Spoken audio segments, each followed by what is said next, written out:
Paige certainly gave us a scare. You're locked on.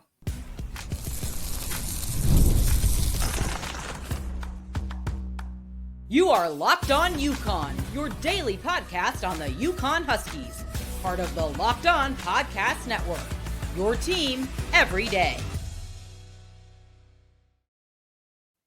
Thanks for making Locked On UConn your first listen every day. We are free and available wherever you get your podcasts and on YouTube, part of the Locked On Podcast Network, your team every day. Before we dive into today's show, I wanted to take a moment to say how thankful we are for all of you. We appreciate all of your support. We're proud to say we're the only daily podcast covering UConn men's and women's basketball, the hoops capital of the world, and we're thrilled to bring you the coverage you deserve. To show that gratitude, we're giving back. We're donating 10% of our revenue to Husky Ticket Projects, helping send kids to UConn games. Today's episode is brought to you by FanDuel. Right now, new FanDuel customers can get $150 in bonus bets if your first $5 bet wins. All right. Paige Bueckers had Husky Nation holding its breath once again. As the first half against Seton Hall came to a close, she drained a jumper just before the buzzer, but instead of celebrating, she immediately grabbed at her right knee and hobbled off the court. I admittedly, because of where I live, SNY is I always watch it after because I have someone that sends me the game film and I can watch it after. And so I rarely try to stay off social media when I have to do that. But I did see what happened prior to watching, the game. And so I knew that was coming. And so, given her injury history, you could feel really the anxiety, not only from the social media side, but like from the fan base. UConn fans have seen this before, and it's almost like you're always expecting the other shoe to drop.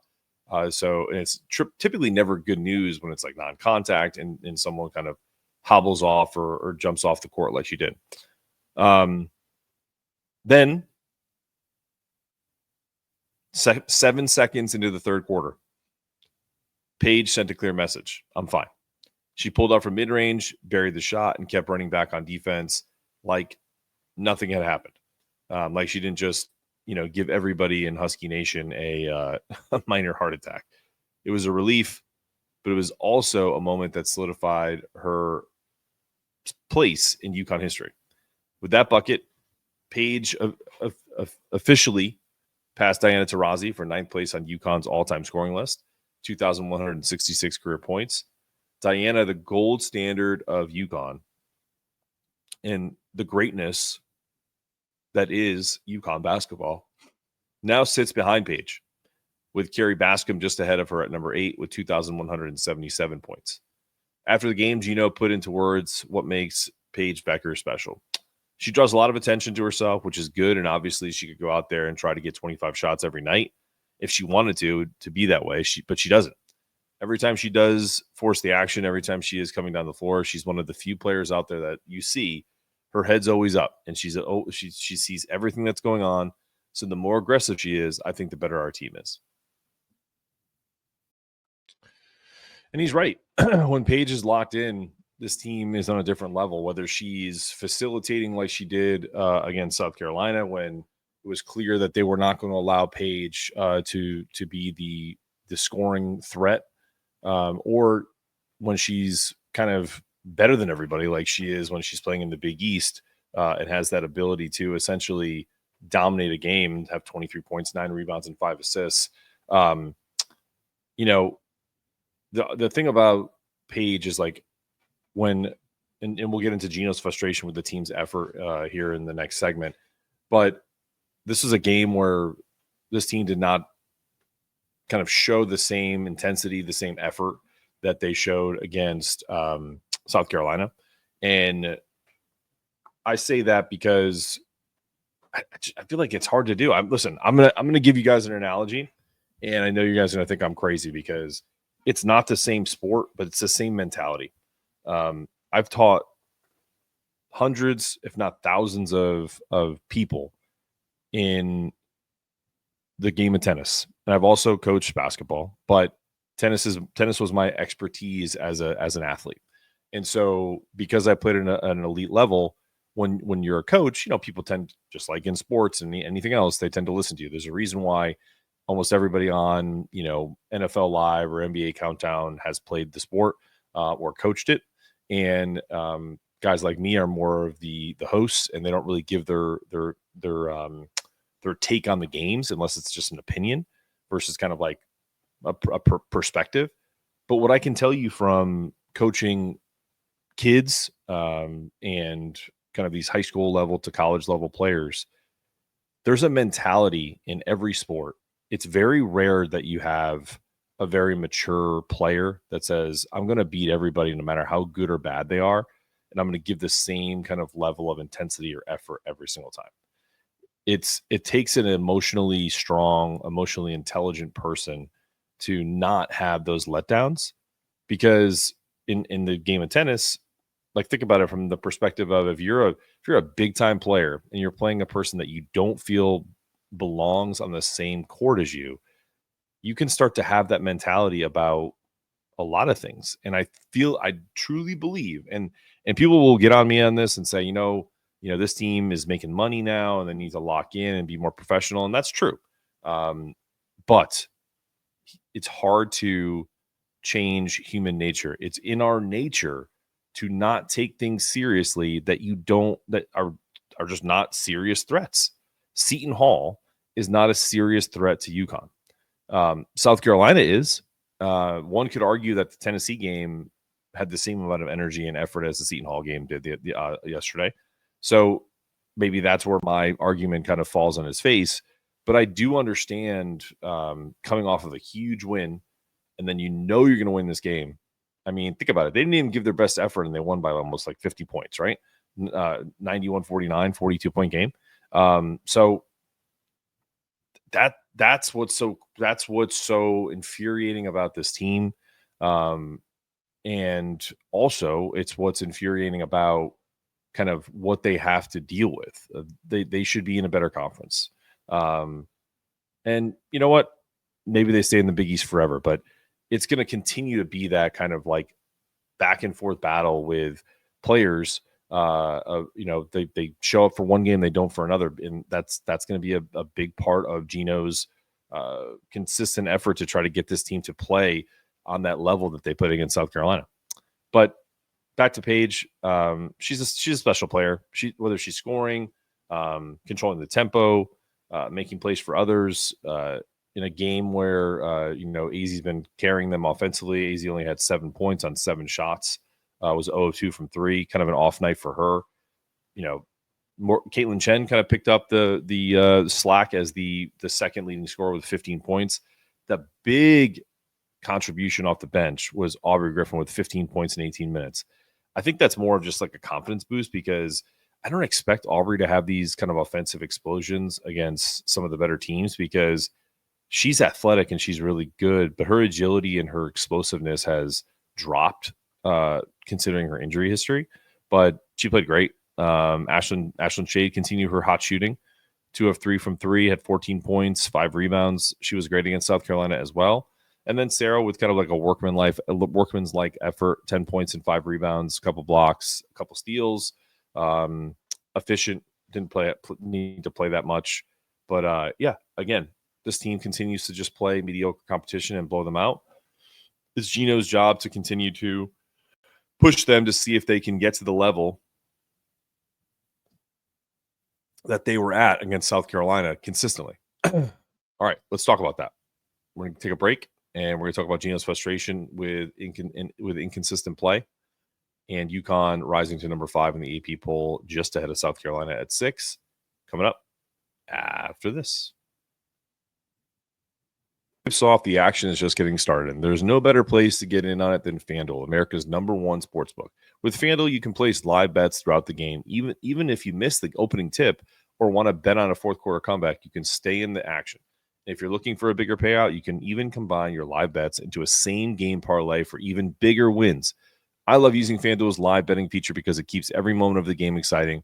Whether I'm looking to back my team for a late game rally or picking a player to hit a 3, I never feel like I'm missing my chance. Plus, the app is easy to use, and when you win, you get paid instantly. Right now, new customers can get $150 in bonus bets if your first $5 bet wins. Just visit FanDuel.com to join today.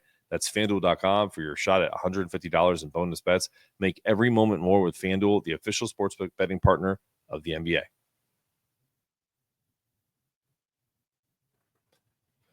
All right, you're back on Locked On UConn with your host here, Mark Zanetto. Let's see here. Pretty much for all of this game, you had Paige making history. She had her knee issue. The Huskies, really started to pull away in the third quarter. Another, blowout win. But it wasn't all smooth sailing. In fact, UConn came out rather flat. Just 3 days after delivering their best performance of the season I'm trying to think of a better word than statement. A neon sign win over South Carolina. The Huskies look like a completely different team. The energy was low, defensive lapses, communication was non-existent. Seton Hall, who UConn had beaten by 60 just a month ago, cut the lead to 2 in the second quarter. UConn had gone scoreless for 4.5 minutes, and players like Ashlyn Shade and Sarah Strong were already in foul trouble. The same team that just ran South Carolina out of their own gym was suddenly sleepwalking through a mediocre midweek Big East game. After the game, Paige admitted the team didn't come out with the right approach. She's quoted as saying, "I definitely thought our response right away wasn't great in terms of starting out aggressive, throwing the first punch, knowing Seton Hall was going to play with a chip on their shoulder based on what we did to them at home. They play hard. They're well coached. I think it shouldn't have taken us a half to really settle in and play our basketball." And Geno, well, let's just say he wasn't thrilled. And this goes back to my point about coaching kids. No momentum carried over into this game. No momentum at all. Kids are immature. Who's that sound like? Kids are immature today, man. We go down there and get a great win, speaking of South Carolina, and they think that win is going to, make these guys roll over, and it's nonsense. Human nature. It's tough to coach kids who have that mentality. And I'm not saying that this team is uncoachable. Everyone relax. I'm just saying that is, and I'm not as old as Geno, but I feel like I have old school values. When you kind of take your foot off the gas, when you constantly have to recreate yourself and kind of continue to say, all right, now let's play hard. You're playing with fire. And there's not enough opportunity in the Big East for them to be burned, for a team to really sneak up on them and beat them. They'll play Creighton one more time. That may be the only chance that if they come out flat or Creighton does that. But that's the kind of frustration you hear when a coach knows his team is better than the effort they showed. I've been there. Totally get it. Now, they responded. So you got to give them some credit there. Paige came out aggressive. Ashlyn returned with energy, and the Huskies ripped off a 20-3 run to bury Seton Hall. But the bigger takeaway here is UConn can't afford to have these slow starts. They just can't. They're talented enough to overcome them, but, this is against Seton Hall. I don't think you can overcome – if they came out flat against South Carolina would have ran them out of the gym. And that's so crazy to say since they ended up winning that game by almost 30, but it's the truth. And that's how you get bounced in an early round game. I think for me, the crazy thing is, and I had this conversation with Bella on one of our shows, we're talking about the ceiling and the floor after the South Carolina game. And I think the ceiling is always the national championship, but the floor for me is Sweet 16 because of moments like what I witnessed with the Seton Hall game. And there's about 20 other examples. They always play down to their competition. They let teams hang around. And sometimes when you do that, like we said, it's what's the line from The Wizard of Oz? You're playing with fire, Scarecrow, right? The Huskies have just a few games left in the regular season. They play Butler on the road, Georgetown at home, a huge rematch or a rematch with Marquette and Gamble, and they have senior night versus Seton Hall. Pardon me. I'm mixing I'm mixing notes from the men's game, men's and the women's. So I'm going to pause and check my notes. Well, through the power of podcasting, I'm back. And yes, they do have 4 games left. 3 games left. They play before the Big East tournament. They play at Butler. They play home against Creighton on CBS Sports, and then they play at home against Marquette on Fox on Sunday, March 2nd. Marquette is not a huge game. The men's game is a huge game. I'll be there on the 5th. The Creighton game is the biggest one left on the season before the Big East tournament. That should be an interesting one because Creighton gave them a little bit of a run. Butler won't. But yeah, so sorry for that little mix-up. Also, I am extremely tired today. I know I yawn sometimes in the podcast, and I haven't really done it a bunch lately, but man, when you travel a ton, it just takes a toll on your body. And so apologies there. Let's see. As far as I'm concerned, there's no more room for letdowns. They got to finish this end of the year with 3 straight games where this team has championship potential, but it's not about who you can be at your best. It's about who you are every night. That's a quote from Geno.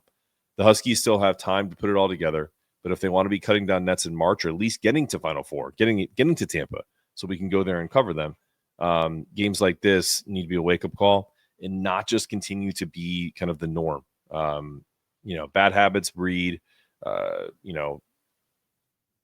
behavior, right? And if you're not willing to nip it in the bud now, it's late. There's only 3 games left until the postseason starts. So you got to get it done. All right, when we return, let's talk about UConn has moved up to number 5 in the AP polls. Looks like they're still a 2 seed right now, but could that change? And plus a whole lot more coming up after this. And you're back on Locked on UConn with your host here, Mark Zanetto. Look, UConn dismantled South Carolina. It was a statement for the entire country. But, are they peaking at the right time? I don't know. UConn led the defending national champions by 20 points at the half on their home floor. So in front of a packed Colonial Life arena that really couldn't believe what their team was watching. And, the Huskies never let up. It's such a difference from what we saw in the Seton Hall game and some other games this year. So can they continue to bury teams like they did to Seton Hall in the first time they played? I don't know yet. I think it's going to be an interesting last couple of games here. I think for both the women and the men, they're in kind of different boats. I saw some people say, well, after the South Carolina game, the women showed the men how to really kind of bring effort and energy. And I thought to myself, nothing could be more wrong. Not that the women didn't have a great game, but the men have had no problem getting up for big games. The same thing, the same issues that they haven't won them all, but the same issues that plague the women, the men have too. Every big game that the UConn men have played, they've played well, maybe with the exception of the Creighton game, in terms of bringing the energy. Maybe it doesn't always go their way. It's the games against DePaul where you're down 14, or this most recent game against a little bit better Villanova team, but still down 14 with 10 minutes to go, and you got to make a furious comeback. So that's the thing that's interesting about these squads that parallel is,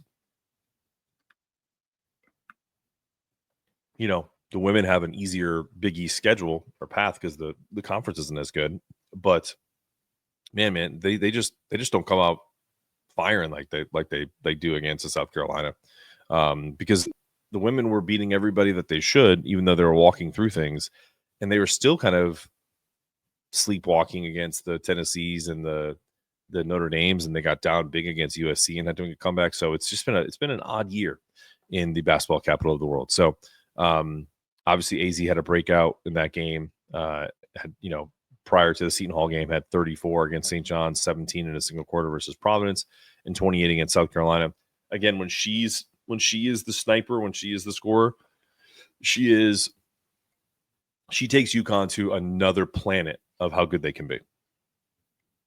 All mindset, right? Making sure that she's always the one shooting first, not worrying about whatever,